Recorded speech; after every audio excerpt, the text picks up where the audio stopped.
Thank you, Senator Lankford. Chairman, thank you.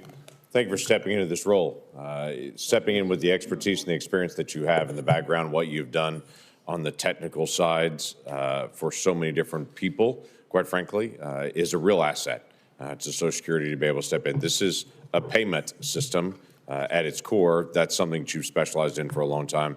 Grateful that you stepped out of the private sector into the public sector to be able to do this in this season on it. So let me just run several things past you, but I did want to be able to raise one thing that has been in process for a while. My state is one of the few states that has not been able to do the My Social Security portal based on just the ID portion of that. That has been something Social Security and some of the career folks have worked on for a long time. That has finally been checked. And I've been grateful to a lot of the career folks that have been engaged in Social Security for a while to be able to work with my state to be able to get that. That's going to help a lot of the customer service issues in my state in particular on this. But as Senator Cassidy was just raising on this as well, the call times, the response time, getting an appointment, it may be surprising to some people that there are a few 85-year-olds that aren't tech savvy, that they don't like using a computer. They want to actually talk to a person. And the challenge is still, how do they get in to be able to visit with somebody, get an appointment, number one, get a time, and then get it done in a timely manner. So I know we're working a lot on the technology. That's a good thing for a lot of folks. We're working on the phone call side of it. What is your plan on the face-to-face portion of Social Security services as well? I think we have to meet beneficiaries where they want to be, and I think that includes field offices. It includes the phone. It includes technology on the phone, and then it includes a live agent if they want to talk to somebody.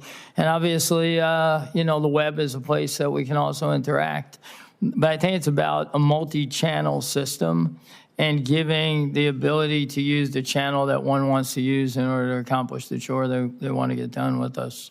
That'd be helpful. One of the things that you and I have talked about already in my office, and thank you for stopping by so we can get a chance to have a longer conversation, is about the disability determination. That process can be 2 to 3 years long. There's a lot of aspects of it that end up taking a very long time to just get an answer on it. The reconsideration process is certainly broken in the process and takes a tremendous amount of time on just the reconsideration for something they already know to be able to go through the same hoop again. There are a lot of challenges that are in this process. As you walk into this, I'm not going to ask you how you're going to fix it because you're walking in and going to look at it to see what can be done. I would raise to you this as an issue. You said you were already aware of some of those issues as well. How do you begin the process of trying to reform the disability review so that disabled individuals don't have to wait 3 years to actually get into that process, and people that are not qualified can get an answer faster? Yes, first of all, thank you for the time in your office, and you enlightened me a lot in your dialogue with me around this process.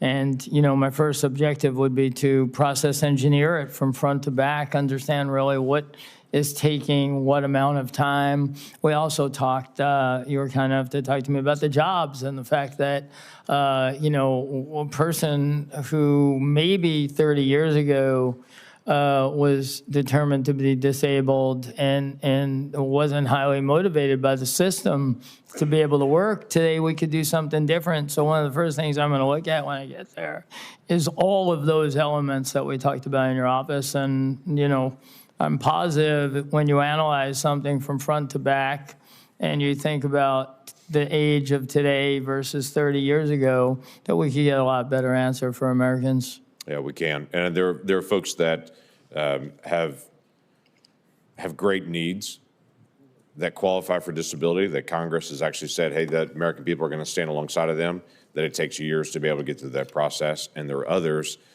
that are trying to game the system that need an answer faster to say, hey, you're able to work, and we want you to be able to do that. We are Americans is what we do. Two areas that we talked about briefly, and I'll just bring them up briefly to you. The death master file, we've got about 915,000 people still listed in a bit of limbo on that still need clarification on. That's from the Inspector General's report from 2024. And we have on the opposite side of that, multiple people using the exact same Social Security number to apply for a job that then show up just as Social Security number in the process on it. So we've got some numbers being used multiple times. We've got 915,000 in the death master file that just need to be clarified. are they alive or not in the process? So that's, again, a technology piece that we're going to count on you to be able to go chase down, to be able to figure out how to be able to clearly identify that, make decisions, get it back out. So appreciate your time and your leadership and for your willingness to step into this role.